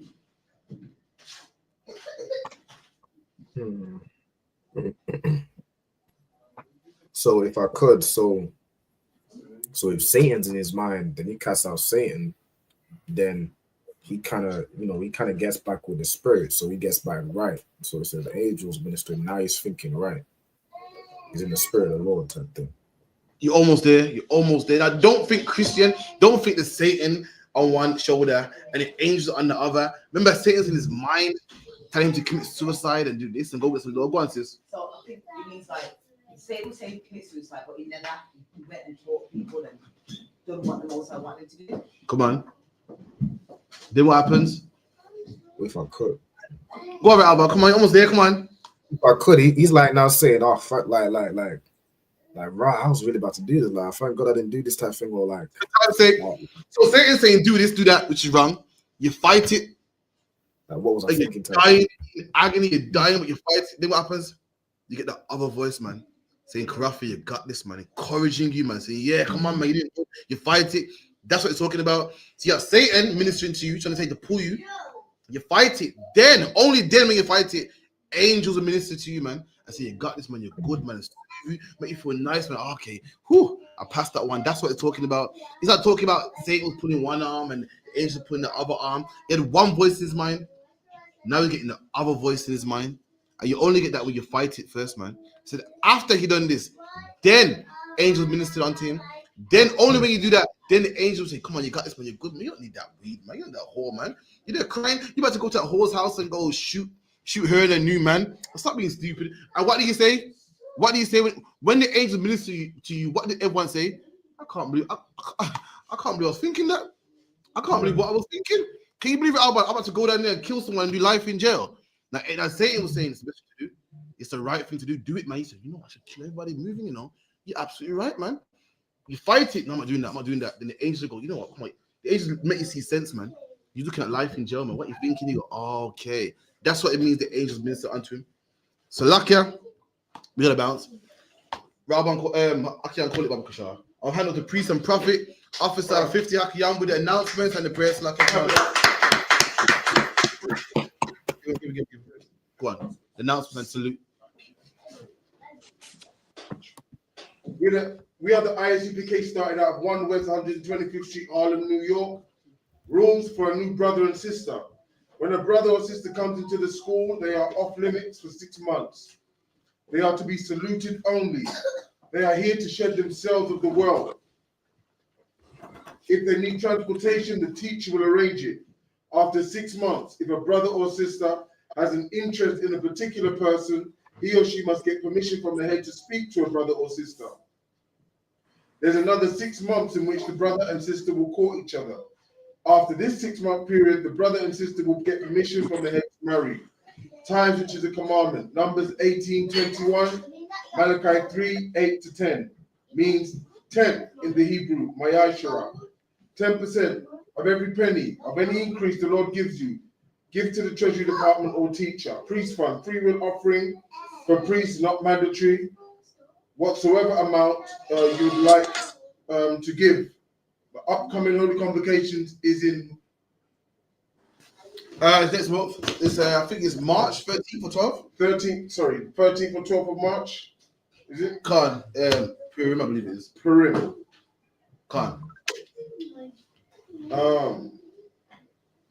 Announce Holy Convocation from the sheep. Remind the Akim and Akov to check the bulletin board in the hallway.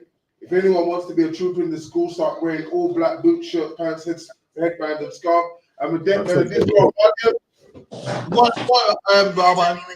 going to say the Purim is the 13th and the 14th of March. 13th or 14th of March.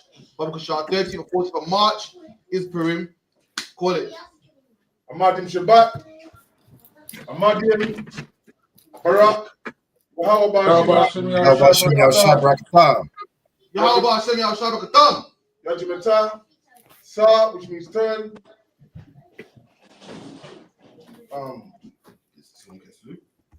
Sisters, one courtesy salute. Ben of Israel, Amadim Shabbat, Amadim Barak, Yahweh Shabbat. Yajimata, class dismissed.